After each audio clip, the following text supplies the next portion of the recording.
নমস্কার, আমি উর্না। শুরু করছি প্যারালাল ঝলক। ডিজিটাল মিডিয়ায় এই প্রথম আপনারা দেখছেন বাংলায় খেলার বুলেটিন। আজ শুরু করব ফুটবলের খবর নিয়ে। ফুটবলের যাবতীয় সব খবর নিয়ে আমাদের বিশেষ সেগমেন্ট খেল সকার।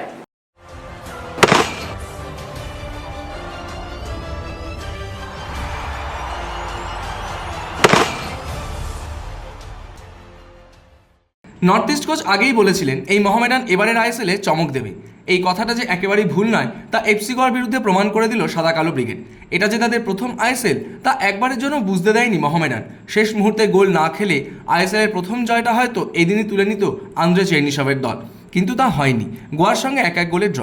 প্রথমার্ধের সুযোগ পেয়েও কাজে লাগাতে পারেনি মোহামেডান। বিরতির পর অ্যালেক্সিসের গোলে এগিয়ে যায় তারা, কিন্তু শেষ রক্ষা করতে পারেনি। ম্যাচের একেবারে শেষ মুহূর্তে সাদিকুর দুরন্ত হেডে হারের হাত থেকে রক্ষা পায় মানোলোর গোয়া। ম্যাচ ড্র হলো এই মোহামেডান যে অনেক চমক দেখানোর অপেক্ষায় রয়েছে তা বলাই যায়। আইএসএলের প্রথম ম্যাচে হার দিয়ে যাত্রা শুরু করেছে ইস্টবেঙ্গল। চলতি মরশুমের শুরু থেকেই তাদের ডিফেন্স নিয়ে বারবার প্রশ্ন উঠেছে। কেরালার বিরুদ্ধে নামার আগে খানিকটা হলেও স্বস্তিতে রয়েছেন কোয়াদ্রাত। সব কিছু ঠিকঠাক চললে এই ম্যাচের শুরু থেকেই লাল হলুদে রক্ষণ সামলানোর দায়িত্বে থাকবেন আনোয়ার আলী ও হেক্টর ইউসতে। আনোয়ারকে পাওয়াটা যে লাল হলুদ বাহিনীর আত্মবিশ্বাস অনেকটাই বাড়িয়ে দেবে তা বলাই বাহুল্য।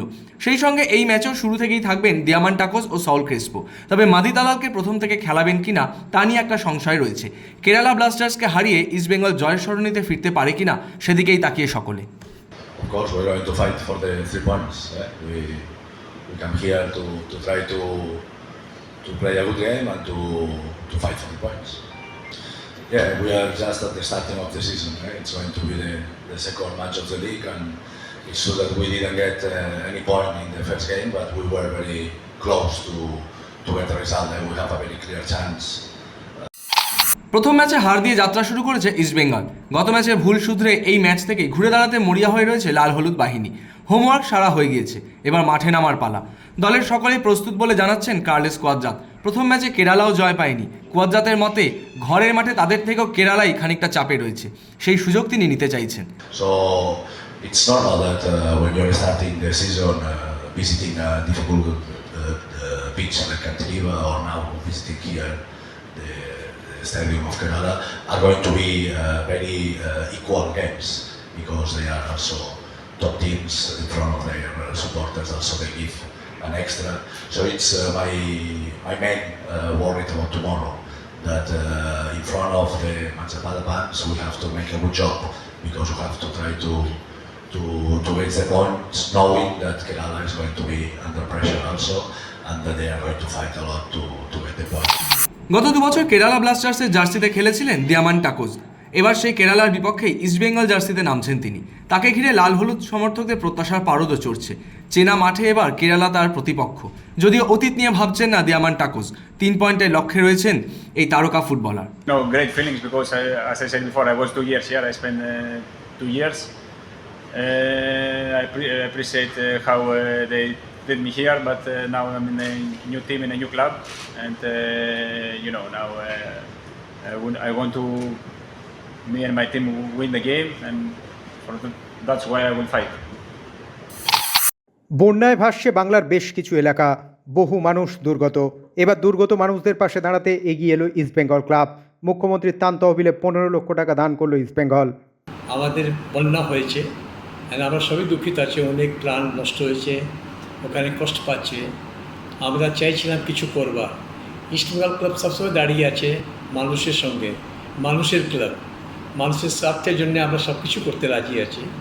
আমরা ডিসাইড করলাম কি অ্যাটলিস্ট স্মল ডোনেশন ও 15 লাখ টাকা আমরা চিফ মিনিস্টার রিলিফ ফান্ডে ডোনেট করব। সোমবার মোহনবাগানে অভিষেক হতে যাচ্ছে জেমি ম্যাকলারেনের। এখন তিনি চোটমুক্ত। আগের ম্যাচে রিজার্ভে থাকলেও মাঠে নামেননি। তবে সব কিছু ঠিকঠাক থাকলে সোমবারই তার সবুজ মেরুন জার্সিতে অভিষেক হতে যাচ্ছে। শুরু থেকে নামবেন না পরিবর্তন হিসেবে নামবেন সেটা এখনও চূড়ান্ত নয়, তবে অভিষেক হতে যাচ্ছে। শনিবার অনুশীলনে উপস্থিত সমর্থকদের প্রশ্নের উত্তরেও তাদের আশ্বস্ত করে জানিয়ে গেলেন, নামছি। ম্যাকলারেন নামলেও সোমবার অ্যালবার্তো রড্রিগেজ খেলতে পারবেন না। তার চোট এখনও পুরোপুরি সারেনি। শনিবারও তিনি রিহ্যাব করলেন। দলের সেরা ডিফেন্ডার না থাকায় মলিনা কীভাবে গুটি সাজান সেটাই দেখার। সোমবার ফের যুবভারতীতে নামছে মোহনবাগান সুপার জায়েন্ট, প্রতিপক্ষ নর্থ ইস্ট ইউনাইটেড। ম্যাকলারেন আশায় মলিনা আপফ্রন্ট কীভাবে সাজান সেটাই দেখার। তবে একটা জিনিস পরিষ্কার, 4 ডিফেন্ডারে নামবে মোহনবাগান। টম অলরেডের সঙ্গে সেন্ট্রাল ডিফেন্সে খেলবেন দীপেন্দু বিশ্বাস। রবিবার শহরে আসছেন মোহনবাগানের নতুন বিদেশি নুনো রেইজ। পর্তুগিজ ডিফেন্ডারকে আনা হয়েছে মূলত এএফসি চ্যাম্পিয়ন্স লিগ ট্যুর কথা মাথায় রেখে। তবে আইএসএলেও তাকে রেজিস্ট্রেশন করানোর ভাবনা আছে। তিনি রবিবার চলে এলেও বেশ কিছুদিন ম্যাচের মধ্যে না থাকায় ফিটনেসে সমস্যা আছে, তাই অন্তত সপ্তাহ 2 লাগবে নুনোর ম্যাচ ফিট হতে। দীপেন্দু বিশ্বাসের সামনে যেমন বড় সুযোগ, তেমনি খুব বড় চ্যালেঞ্জ। মোহনবাগানের সঙ্গে প্রীতম কোটালের ডিল শেষ পর্যন্ত না হয় এবং এই মুহূর্তে দেশে কোনো ফ্রি প্লেয়ার ভালো সেন্ট্রাল ডিফেন্ডার না থাকায় দীপেন্দুই এখন প্রথম পছন্দ। মলিনার দলে নিয়মিত খেলতে শুরু করেছেন, শুরুটা খারাপ করেননি, কিন্তু অনেকেই প্রশ্ন তুলছেন তার কম উচ্চতা নিয়ে। অনেকেই সংশয় প্রকাশ করছেন ওই উচ্চতা নিয়ে সেন্ট্রাল ডিফেন্সে কি তিনি সফল হবেন। একসময় কম উচ্চতা নিয়েও দেশের অন্যতম সেরা ডিফেন্ডার ছিলেন অলোক মুখোপাধ্যায়। তিনি কি বলছেন দীপেন্দুর সম্পর্কে, দীপেন্দুকে তার পরামর্শই বা কী? কারণ ওকে একটা বিদেশি কোচ যখন ওকে রেগুলার খেলাচ্ছে, যেটা কোয়ালিটি আছে, হাইটটা স্টপারে খেলছে তো, এখন সাইড ব্যাকে অতটা অসুবিধে হয় না যেহেতু স্টপারে, কারণ ওকে সবসময় ফেস করতে হবে বিদেশি স্ট্রাইকারকে। সুতরাং সেইখানে ওই ওভারহেড বলটাই ওর অসুবিধা হবে, কিন্তু ওর মানে ক্লোজ ট্যাকেল ভালো আছে, সেন্স আছে, ছেলেটা ভালো, ছেলেটা ভালো। কারণ আনোয়ার যখন নেই সেখানে ওকে তো খেলাতেই হবে। যদি এখন দুটোই ফরেনার ডিফেন্সে খেলে তাহলে তো ওপর দিকটা আবার দুর্বল হয়ে যাবে। কারণ ও ভালো খেলছে, ছেলেটা ভালো খেলছে, কিন্তু এখনো তো অনেক খেলা বাকি আছে। এখন ভালো টিমের সঙ্গে কতটা ভালো খেলেছে। অসুস্থতা সারিয়ে ফেরার পরই গোলের রাস্তায় ক্রিশ্চিয়ানো রোনাল্ডো। এতিফাকের বিরুদ্ধে রোনাল্ডোর গোলে এদিন জয়ের রাস্তায় এগিয়ে গিয়েছিল আল নাসের। বিরতির পর অবশ্য আরও 2 গোল করেছিলেন তারা, কিন্তু রোনাল্ডোর গোলে ফেরা নিয়ে উচ্ছ্বসিত আল নাসের। এই ম্যাচেই অভিষেক হয়েছে তাদের নতুন কোচে। রোনাল্ডোর ছন্দে ফেরাটা যে তারও আত্মবিশ্বাস বাড়াবে তা বলার অপেক্ষা রাখে না। এবার বিস্ফোরক অভিযোগ উঠল আন্তর্জাতিক ফুটবল কিংবদন্তি লিওনেল মেসির বিরুদ্ধে। কোপা জিততে রেফারির কাছ থেকে অনৈতিক সুবিধা পেয়েছেন তিনি।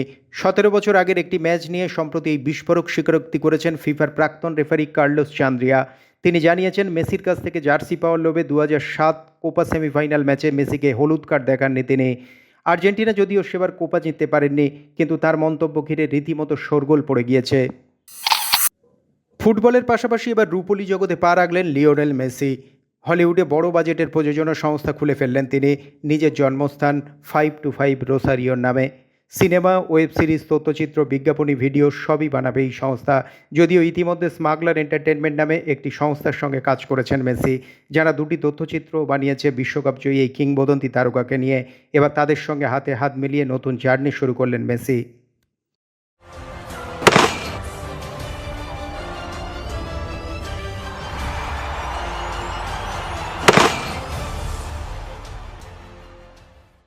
এবার ক্রিকেট 22 গজের সব খবর নিয়ে এবারে আমাদের বিশেষ সেগমেন্ট লে ছক্কা।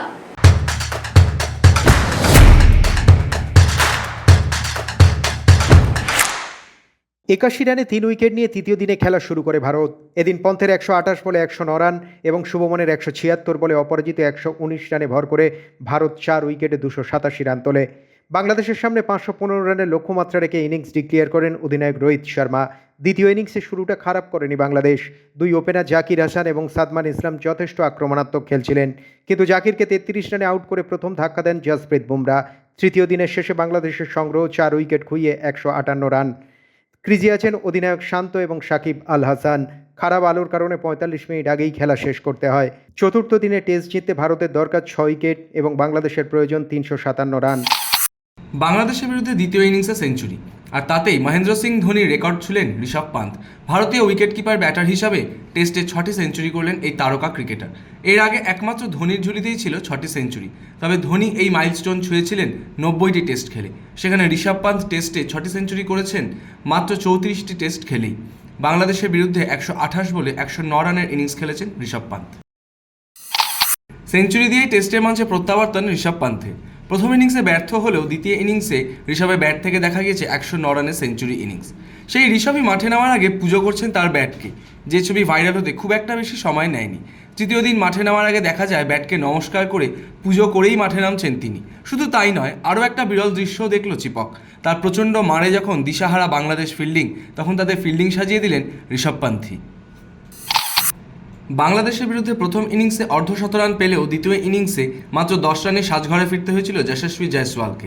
বড় রান না পেলেও এলিট তালিকায় নিজের নাম তুলেন এই তরুণ ক্রিকেটার। প্রথম ভারতীয় ক্রিকেটার হিসেবে প্রথম 10 টেস্টে 1000 রানের মাইলস্টোন টপকালেন তিনি, ছাপিয়ে গেলেন সুনীল গাভাস্কারকেও। তার আগে ভারতীয় হিসাবে প্রথম 10 টেস্টে সর্বোচ্চ রানের মালিক ছিলেন সুনীল গাভাস্কার, তার রান ছিল 978।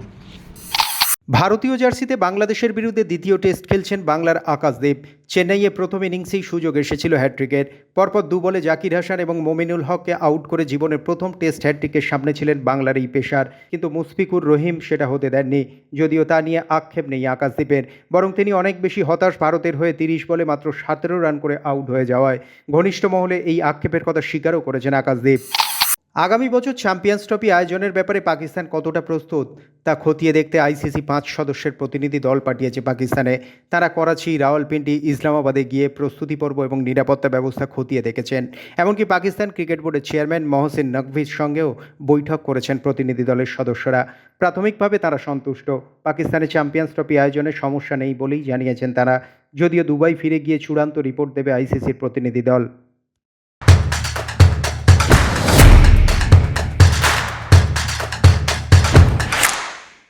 ফুটবল, ক্রিকেট ছাড়াও নানা খেলার নানা খবর নিয়ে এবারে আমরা দেখে নেব উইং প্লে।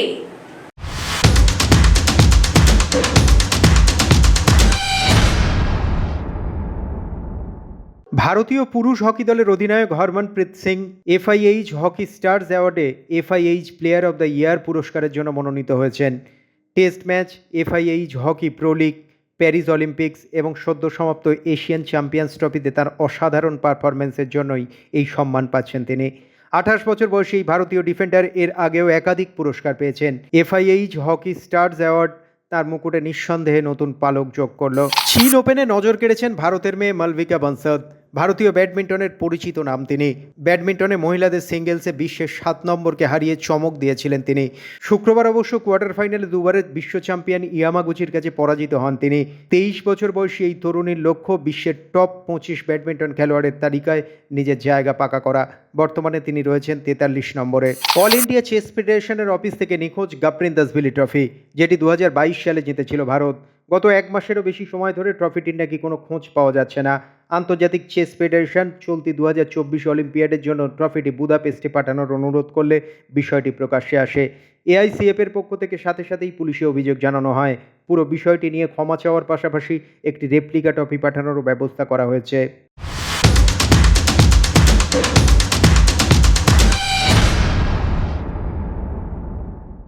সারাদিন নানা রকম মন্তব্য, আর সেই সব মন্তব্যের বিশেষ কোলাজ নিয়ে আমরা এবারে দেখে নেব থ্রো ইন।